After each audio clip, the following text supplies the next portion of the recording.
हसन मेरे फारूक के साथ माजी के बारे में जानता है जानान। लेकिन फारूक का जिक्र कहाँ से निकल आया?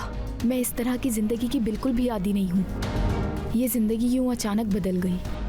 कैसे माफ करूँ मैं उन्हें? कैसे कर सकती हूँ मैं ये? दिल करता है उन्हें अम्मी पुकारूं। जब तुम यहाँ पर नहीं थे तो उसने जुनैद के साथ घूमना फिरना शुरू कर दिया था। सुल्ताना साहिबा अपनी मर्जी के मुलाजिमीन रखना चाहती हैं। जुनैद साहब, आज आप शाम तक बाहर इंतजार करेंगे। होटल में जो बात अधूरी रह गई थी, आओ उसे मुकम्मल करते हैं। चाहे अब मेरा फातिमा से कोई रिश्ता नहीं है, लेकिन अपने बाप की खातिर मैं उसकी इज्जत करता हूँ, समझे तुम? मैंने तुमसे कहा था कि वो अगर यहाँ आए तो तुम मुझे बताओगे। मैं तो यहाँ अचानक आ गई। मुझे तुम्हें यहाँ अपना जासूस रखना था, इसलिए तुमने मुझे जॉब दिलवाई। जब तुम्हें जरूरत थी मैंने तुम्हारा साथ एक लम्हे के लिए नहीं छोड़ा। यहाँ तक कि आज तुम इस ऑफिस में खड़ी हो, ये भी मेरी मेहरबानी का नतीजा है।